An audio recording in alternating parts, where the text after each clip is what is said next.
Hey guys, welcome back to this week's comic book review. Really quickly, I didn't say it here in the last part, I would absolutely recommend checking out The Amazing Spider-Man, but don't jump onto 656, get 655 and a little bit further back than that so you know what's going on, or just watch us comic reviewers and you'll get all the info you need and just get 655 at least.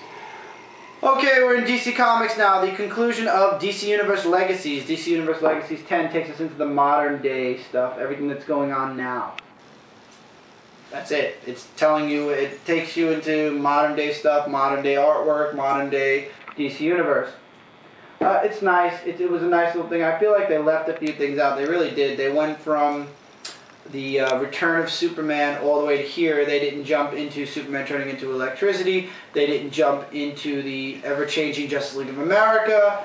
There were a lot of things that they, I feel in my opinion, left out. But if this is how they wanted to end it, this is how they ended it. They just jumped right into present day stuff.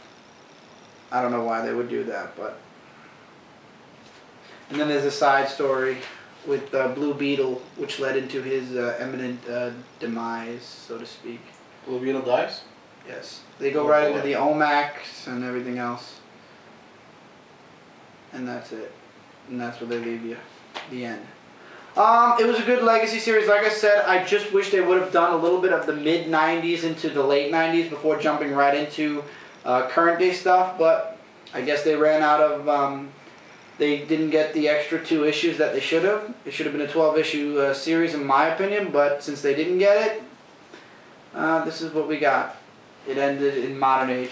So if you guys are interested, just go check out comics from like 1995 all the way through to 2000. You should be good. There's really not much that happened in the mid all the way to late 90s. Like I said, Superman changed his costume. There were a few events here and there, but nothing universe changing. Maybe that's why they skipped over it. Okay, and moving along, DC Universe Online Legends, number 4. In the present, they're fighting Brainiac because he's invading the JLA satellite, and in the future, they're attacking Brainiac and trying to invade his ship, and it just keeps jumping back and forth.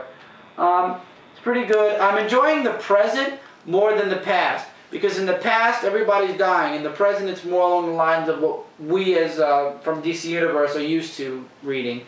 So thank God this has nothing to do with continuity. I still don't like the way they do Brainiac. The artwork is pretty sweet. The artwork's been pretty sweet for this series. In general, the artwork, I believe, just switched hands. But it's really good stuff. Wonder Woman's in her classic costume here. I know you don't like that. But...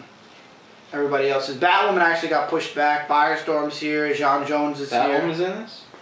No, Batwoman's not in this. Oh, okay. You said Batwoman. No, she's not in this. You got the JLA shot here. This is all to promote the game, but I'm being honest with you guys. As far as I'm hearing with this game, the game just isn't working. And when I say isn't working, I mean it's just... So I feel bad for the people that made the game, but maybe they'll fix the game. You know, it's one of those things like World of Warcraft. I'm sure it can be fixed. Yeah, I doubt it. Red Robin 21 going after the Madmen, and they are the connection that keeps the Ethernet alive. So he's trying to destroy the Ethernet once and for all. So in order to do that, his friend Lonnie says he has to kill the Madmen, and he doesn't want to do that. So they find a different way. They trap the Madmen in human form, and they cut off their connection to the Ethernet, but the problem is they can never turn back into regular humans. So basically Red Robin condemned them to lives of insanity for the rest of their lives. And then as the Ethernet dies, it turns out somebody's keeping it alive. And I'm not going to spoil that because you guys should be checking this out. It's awesome. And in the next issue, we have Batman, Catwoman, and Azrael coming to Gotham. The Judgment of Gotham. I'm loving the newsletter feeds, and actually in the middle of the newsletters you get the cover to the next issues. They're putting those out, and I think that's great. I think the spotlight should just go away though. We really don't need the spotlight because you got the DC Nation thing right here. You can put it in the DC Nation. I think spotlight. You know what I noticed? Every single comic I've been looking at. Wait, turn on the page a bit. I'm always seeing that. Yeah, always seeing that. No this month they're doing a preview of Batwoman It's the preview. I know, but it's been doing that more than a month, really. Yeah, you don't know DC. They'll milk something for like 2 months because they're pushing it back or because they want people to get really interested in it. Months. I know. But whatever. It's something you can look over. It's like 3-4 pages, and it's all the way in the back of the book. It doesn't hurt anyone.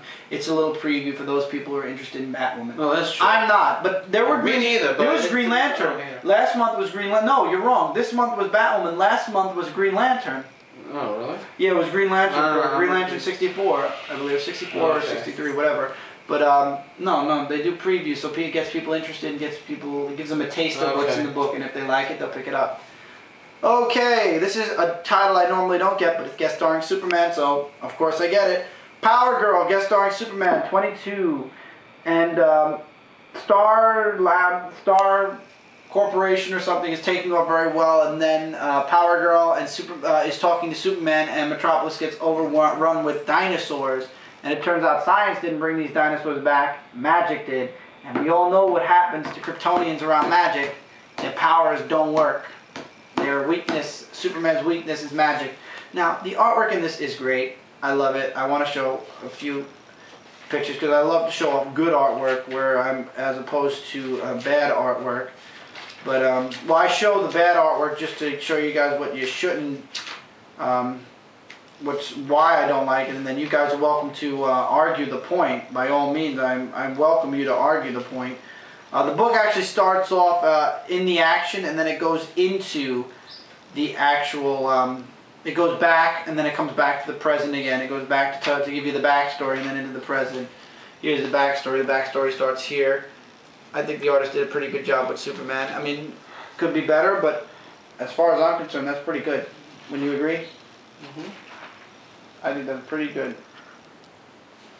So, Power Girl 22 is guest starring Superman. It's up to you guys. I only get it because, like I said, I'm a Superman diehard. Story's pretty good. It turns out magic did bring the dinosaurs back, and somebody has Zatanna as a prisoner, and I'm guessing he's using her magic to hurt Superman and Power Girl.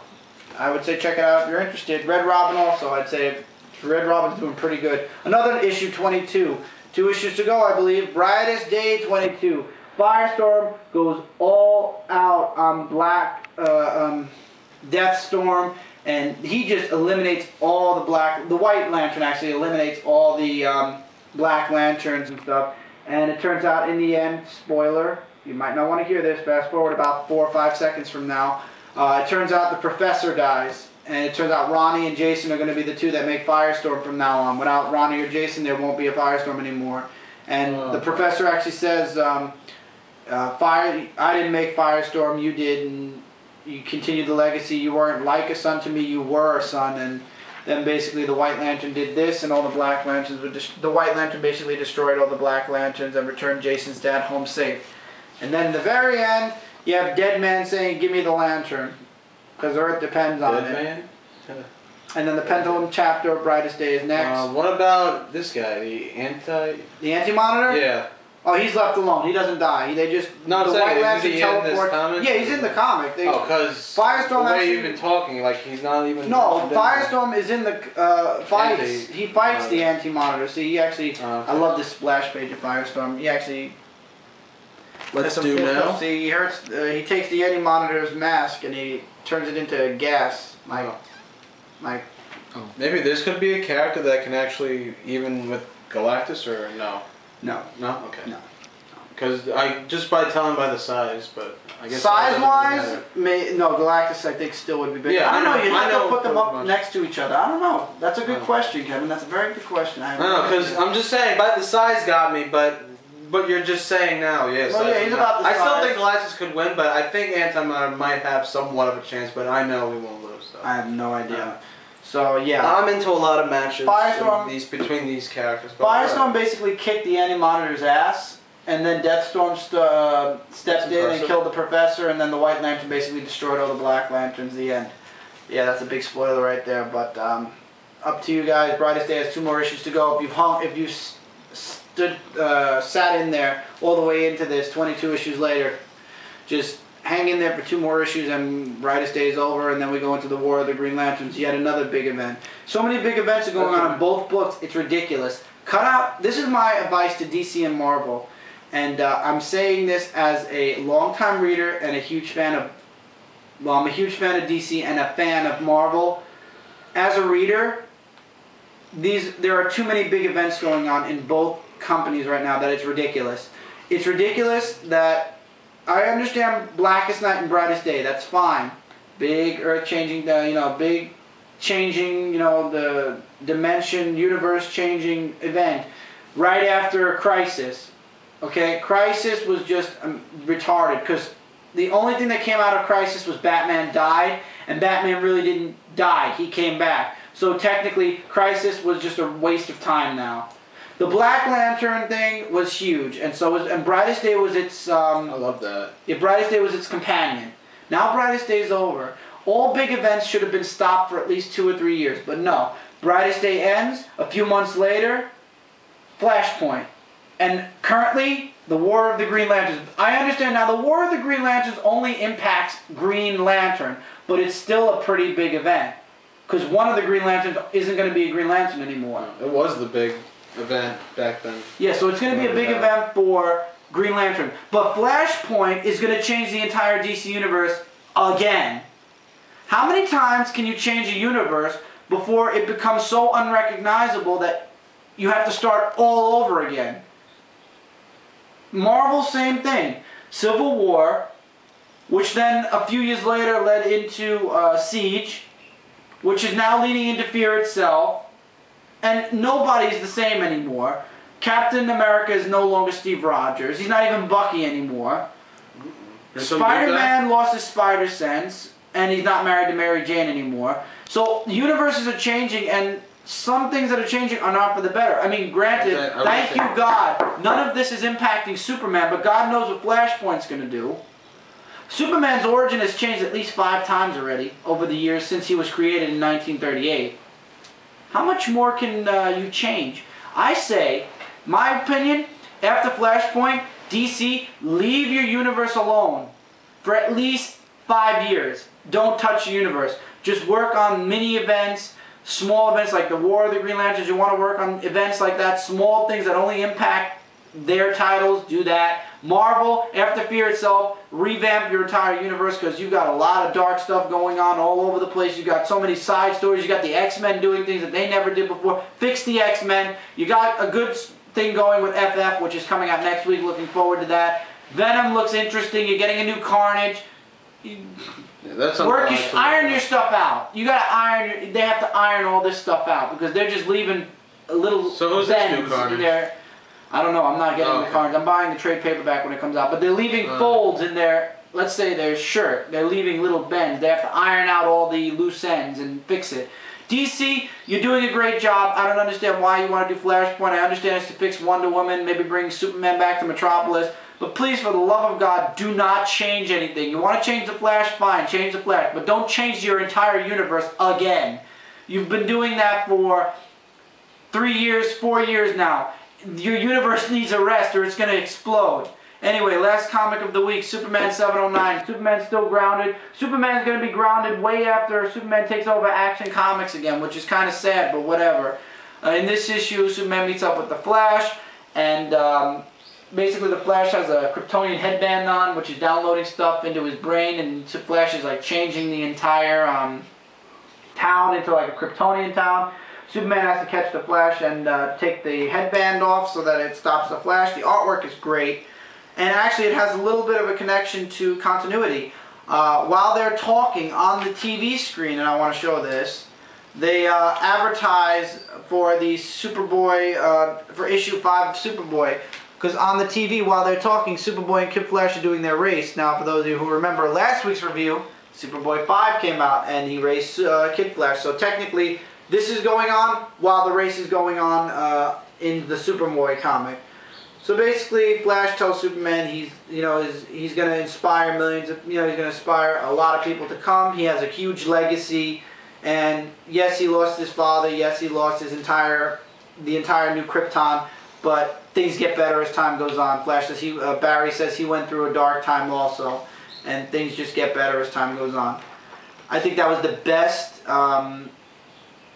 stuff, that's the best thing for Superman to hear right now. And Lois is still not talking to him. She's still pissed off at what he did in the last issue, and I really don't blame her at all. But yeah, they really need to stop. There's a little flashback with Clark and Lex in high school. You got to check the issue out. I'm being honest, guys. I wouldn't recommend Grounded if you're a moderate fan of Superman. I'd say wait till Grounded's over. But if you're like me and you are dedicated to a specific series, I will always buy Superman. Good, bad, or in between. Right now, Grounded is a 50-50 thing. Some issues are good, some issues are bad. This issue was pretty good, but I'm being honest, I wish they'd just end Grounded already. He's in Colorado now. If they do 50 comics with 50 states, I will sue. But I don't think they can do that because 50 comics is about a half a year. So they're probably going to end it in another... Figure they do this for a year, forget it. They'll do it in another 3-4 months, maybe. Maybe by September he'll be done being Grounded. Who knows? So let's round up this week, shall we? Superman 709, if I were you guys and you're not a huge Superman fan, I'd say wait it out. Just wait for Action Comics 900 and start there if you want to start a good Superman collection. They say it's going to bring Superman back. Wait for Grounded to end. If you're a huge Superman fan like me, you'll be getting this anyway. Brightest Day 22, 2 more issues to go. It was an awesome fight between Firestorm and Deathstorm and the Anti-Monitor. I'd say check it out. Superman guest starred in Power Girl. That's the only reason why I got Power Girl 22. Red Robin 21 is really good. The Ethernet went down and then came back again because of somebody, so I would check that out if I were you guys. DC Universe Online Legends, it's holding its own for right now. If it gets weak, I'll probably drop it, but right now it's holding strong, so I'm keeping it. DC Universe Legacies 10, concluding the Legacy series. I'd say check it out for your history on the DC Universe, but they skipped the mid-90s and I don't know why. Amazing Spider-Man 656, ever since Big Time, has been amazing. The title speaks for itself. I would absolutely say check it out. Uncanny X-Force 5.1, it's a miss. Skip it, you don't need it. Just get Uncanny X-Force number 5 and you will be caught up. Trust me. Fear Itself Prologue, Book of Skulls, Book of the Skull, I would absolutely say check it out. It's a one-shot, it's worth the money. Great artwork, Captain America, Bucky, Red Skull and everything. Death of Spider-Man, Avengers vs. New Ultimates number 2. I'm being honest with you guys, I'm giving up on the Ultimate Universe. I really am. Whether they kill Spider-Man or not, I think I'm done after this whole Death of Spider-Man bullshit. 5 Ronin, Punisher, which is part 3 of 5. I would honestly say Hulk and Punisher have been the weaker of the two. Up to you guys. I'm just going to complete this series now because I've already pre-ordered Psylocke. I only have 1 more to go. But the series is alright. I'm being honest though, you don't need it. It's a samurai Ronin version of your classic Marvel character. So if you want that, check out the series. If you don't want it, you can skip over it. Uncanny X-Men Annual number 3 sucked because the artwork was terrible. Everybody looked like a kid. The cover art's pretty good though. I gotta admit, the cover art's great. It's up to you guys. I might skip Steve Rogers if it has the same artist, Nick Bradshaw. I gotta remember that. Iceman and Angel one-shot is a miss. Please, for the love of God, just skip over it. It's terrible, awful artwork. Vampirella number 4. Skip number 4. I might stick on for number 5 though, just to see. Because I don't want to drop it and then find out that it's actually become good. Then I demand money. Moving along, Soldier Zero number 6 was awesome. Stan Lee's doing an amazing job still. G.I. Joe Infestation number 2 of 2. Great artwork. Just the story kind of left you with that Star Trek feel at the end. Ghostbusters, I'm hoping, ends on a better note. Darkwing Duck 10 for those of you Darkwing Duck fans. And After Dark, 3 of 3. Amazing. I'd say check it out. Like I said, 3 out of 4 stars. 4 out of 5 stars, not 3 out of 4. 4 out of 5 stars. Check it out. And you're yes, hoping that the Ghostbusters one is better than the G.I. Joe. G.I. Joe. Yeah. It probably will be, because I love Ghostbusters and the first part was awesome. Sorry guys, I'm laying down. She had a long... Really Amber's going to be working on Saturdays now. I don't know if she's going to be in some reviews. Hopefully she will still... I will try, but to be honest, if I do what I did last night... And then today... 2:30 in the morning, and then 12 o'clock the next morning that I have to be in there, I'm going to be dead like this again. Yeah, well that's okay. But I'll try. We all have to work, and unfortunately some people have to work on the weekend. And on Friday nights. Yeah, and it sucks. I'm working literally Thursday, Friday, Saturday, Sunday. Also, if you like the hat, You can find this hat at, also down here you got the R. You can find this hat at radicalpublishing.com. Go on the shop. This hat is there. Check it out. It's worth the money. Don't fall now. Hello. Hello. Hello. And I'm here to say peace and chicken grease. I knew that was coming. Alright guys, see you next week for another episode of my comic book review. 20 comics next week. Pray to God that the artwork is good in most of these books. Because I sure as hell am.